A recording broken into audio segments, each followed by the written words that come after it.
Ini lanjut part 2 ya, kalau kita bicara soal tulisannya Prof. Tilaar tentang pemuda tinjauan pedagogis ke ekosferis. Nah, ada satu part yang menarik teman-teman, yang ditulis oleh Prof. Tilaar, yaitu ketika bicara soal erosi kredibilitas.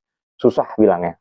Nah, erosi kredibilitas ini adalah masyarakat itu sekarang berubah, tapi yang lebih dipersoalan adalah ketika ada dasar hukum dan moral yang diragukan oleh masyarakat. Bayangkan 74 dia nulis kayak gini guys.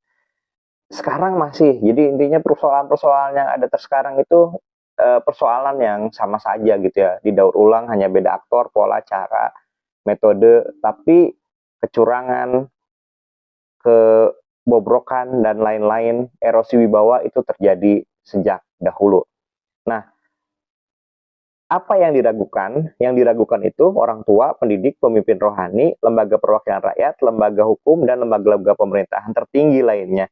Keadaan ini tidak selalu berarti adanya krisis kewibawaan, tapi barangkali mempunyai nilai positif bagi pendukung-pendukung kewibawaan itu untuk melihat masalah sosial secara kritis dan membuka diri untuk kritik yang membangun. Nah, jadi memang persoalan-persoalan yang terjadi di masyarakat bisa jadi memang karena terjadi adanya krisis kewibawaan. Orang-orang yang dianggap otoritatif untuk memperbaiki kehidupan, memiliki kapital, punya uang gitu ya, bukan karena sumbangan masyarakat, tapi karena pajak yang dibayar masyarakat, yang harusnya dikembalikan kepada masyarakat, justru tidak berlaku dengan baik.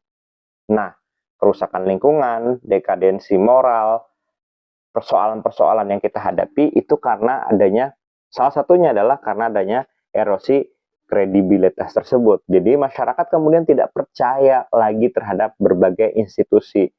Makanya ketika ada tokoh-tokoh yang nyeleneh sedikit, yang kepleset sedikit, masyarakat langsung merasa emosional. Karena memang ya masyarakat merasa, toh selama ini kami punya hak, kami bayar pajak, kami jadi warga negara yang baik, tapi kok timbal baliknya tidak ada. Kerusakan, eksploitasi yang terjadi karena kerakusan manusia gitu ya, sebagian besar itu ternyata tidak membuat orang-orang yang bersalah itu yang dihukum gitu ya. Orang-orang tersebut ya tetap saja melenggang gitu ya. Jadi ketika bicara soal seperti ini, akhirnya menurut Prof. Tilaar, kelompok muda inilah yang paling resah. Kenapa resah? Karena posisi peranan pemuda itu sebagai future focus role image gitu ya. Tapi kemudian mereka menghadapi situasi yang sangat eksploitatif. Nah ini jadi persoalan.